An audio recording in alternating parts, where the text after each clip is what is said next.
The House on Blackwood Road. Chapter 7. The Black Fog. The house exhaled. The sound wasn't like wind. It was deeper, heavier, like air being forced through lungs that shouldn't exist. The wallpaper peeled away from the walls as if something behind it was pressing outward.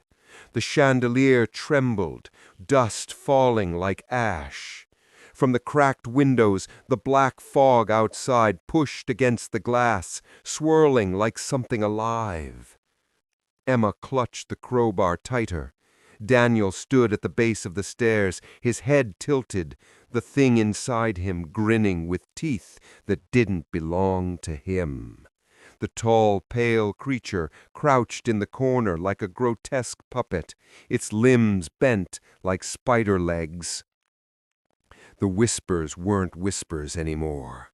They were singing.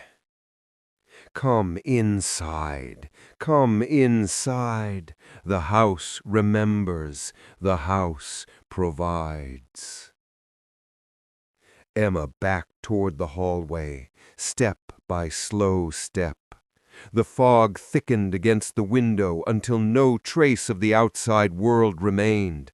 No porch, no lawn, no sky, just black, a moving, breathing black. She whispered Daniel's name. "Please, don't do this." His lips twitched, a trace of something human, then vanished beneath that awful grin. His voice, layered and echoing, replied, "You can't leave, not anymore." The fog shattered the window like a fist, but it wasn't glass breaking outward. It broke inward. Thick black vapor flooded the room like water. It didn't spread like smoke. It crawled, fast, hungry. Emma coughed and stumbled back, the air burning her throat. The fog smelled like rotting leaves and wet earth. It stung her eyes, filling the house like ink spilled in water. Within seconds the lights flickered out. Only a faint, dull orange glow pulsed from beneath the floorboards, as if the house itself had a heartbeat. Thump, thump, thump. The fog wrapped around her ankles like hands. "Daniel!" she screamed. "Fight it!" For a heartbeat, just one, the black bled from his eyes. He trembled. "Emma!" His voice cracked like glass. The fog rose to her knees. The creature on the wall lowered itself, its long arms dragging against the floorboards with a wet scraping sound. It whispered in a dozen voices, all of them childlike. "He's already home. He belongs here. You do too." Emma bolted. She sprinted for the front door, swinging the crowbar at the air like she could cut through the fog. The doorknob was ice cold beneath her palm. She yanked. It opened, but outside wasn't outside anymore. The porch, the trees, the dirt road, all gone. In their place stretched the tunnel, endless black earth. A low hum came from the darkness beyond, the same rhythm as the heartbeat in the floor. "No!" she gasped, slamming the door shut. She stumbled down the hall, her chest tightening, every breath like inhaling knives. The fog was thicker now. It clung to her face like wet fabric. Shapes began to form in it, small shapes, the silhouettes of children. Their voices echoed through the house, circling her like a swarm. "Play with us! She's next! She opened the door! We all opened the door!" Their outlines flickered in the fog. Small hands brushed against her arms as she moved. The air grew colder with each step. She ducked into the kitchen and slammed the door. The windows were already blacked out. A single flickering light bulb above the sink cast long, trembling shadows across the tiles. The fog seeped under the door like water. Emma shoved a chair against the door. It wouldn't help. She knew it wouldn't. Her chest ached, her head pounded. Something laughed from inside the walls. She staggered to the sink and turned the faucet. No water came out, only a thick, black liquid that smelled like old blood. She stumbled backward and hit the table. A noise rose from beneath her feet. Not a whisper, not a heartbeat, a chant. Under the floor! Under the floor! Under the floor! The floorboards bulged, warping like something underneath was pressing upward. The black fog trembled as if responding to the sound. Emma gripped the crowbar. "I'm not dying here! I'm not!" The kitchen door rattled violently. A hand slammed against the other side. Daniel's voice warped and echoing. "Emma, open the door!" "No! It's me!" Her hand shook. For a moment she believed him. She reached for the knob. Then she heard the laughter, high, cold. She backed away as the wood splintered. Daniel burst through, his arms twisted at impossible angles, his smile stretching wider than a human mouth could. Emma swung the crowbar at his head. He caught it. He caught the steel bar with one hand. "Emma, stop fighting," he whispered, or the thing inside him did. He pushed her backward like she was weightless. She crashed against the table, her breath knocked out of her. He stalked forward slowly, dragging the crowbar against the tiles with a screeching sound.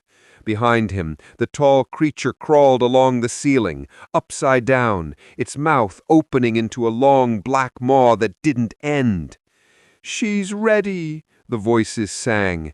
Emma crawled backward, blood trickling from her mouth. Her hand brushed against something cold, a butcher knife on the floor. She grabbed it. "Daniel," she whispered again through tears, "I love you." For a second, his head twitched, the black fog around his body pulsed, his eyes flickered between abyss and human. "I love you back," he rasped. "Run." Then the black swallowed him whole again. Daniel lunged. Emma rolled sideways as the crowbar slammed into the floor. Tiles cracked like eggshells. She slashed the knife at his arm. It sank deep, but no blood came out, only a dark tar-like substance that hissed and bubbled. Daniel screamed, but the sound wasn't human. It was layered like 50 voices screaming through his throat. The fog surged toward her. She sprinted for the back hallway. The fog followed, crawling across the floor like a living tide. The walls closed in. No, they moved, warped. What had once been a straight hallway now twisted downward like a throat. She ran. The whispering voices overlapped, growing louder, clearer. The house remembers. The house feeds. The house takes. The floor tilted. She stumbled and fell, not onto wood, but onto dirt. The hallway had become the tunnel. Emma crawled backward. The walls around her dripped with black condensation. It smelled like death. The whispers turned into a low hum, vibrating through her bones. Ahead of her, a faint orange light flickered, the same glow she'd seen under the floorboards.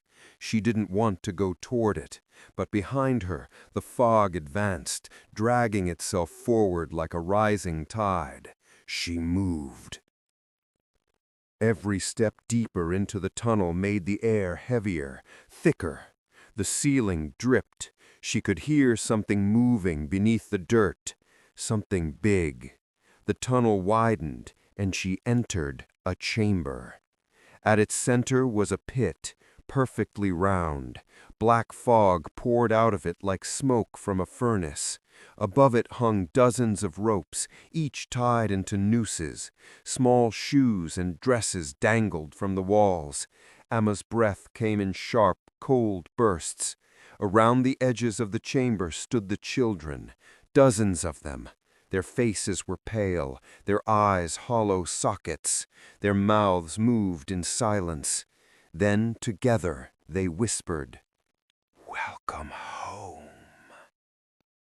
Daniel appeared behind her, his body jerking like a marionette. The tall creature crouched above the pit, its arms and legs folding inward and outward like origami.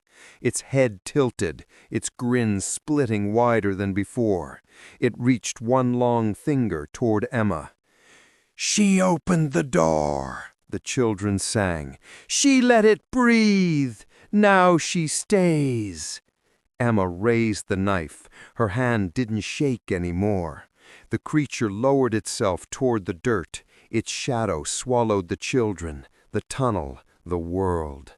The black fog swirled around Emma's ankles, cold and relentless. She whispered to herself, "You can't have me." The house whispered back in 100 voices at once, "We already do." The fog lunged, the children screamed, the creature reached.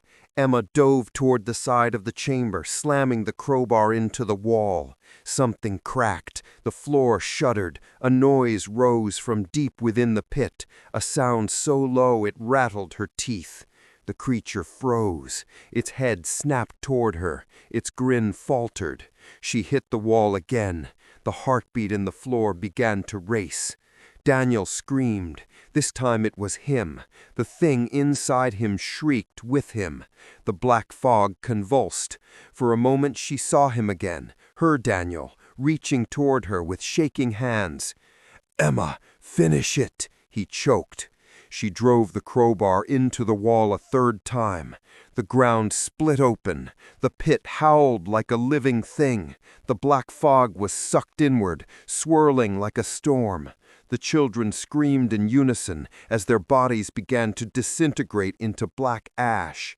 The tall creature lunged forward, its form twisting violently, fighting the pull. Emma grabbed Daniel's arm. "Daniel, come with me." He stared at her, black tears running down his face, and whispered, "I'm already gone." And then the fog ripped him away. The chamber imploded with sound. The black fog spun faster, dragging everything toward the pit. Emma clung to the wall, her fingers bleeding against the rough dirt. The house above groaned like a collapsing lung. The creature screeched, its face splitting wider, its long fingers clawing at the tunnel walls. It didn't fall gracefully. It was dragged, screaming, into the darkness it came from. The fog followed. The children followed. Then the world went still. Emma lay on the dirt floor, shaking. The orange glow from the pit flickered, then went out like a dying ember. The heartbeat stopped. No more whispers. She staggered to her feet, coughing black sludge from her lungs. The tunnel behind her had changed again. It was now just a narrow corridor leading upward. She climbed, her body aching, her vision swimming. At the top of the tunnel was the living room. The house was silent. The windows were clear again. The night outside was still, the trees swaying softly in the wind. Emma limped toward the front door, her fingers brushing against the cold doorknob. It opened easily this time. The yard stretched before her, pale beneath the moonlight. She stepped outside. For the first time in what felt like years, she could breathe. Behind her, the house stood silent. The ivy on its walls hung still. No whispers, no movement. And then, as she stepped onto the gravel road, she heard thump. One heartbeat from inside the house. Emma didn't turn back. She walked into the night.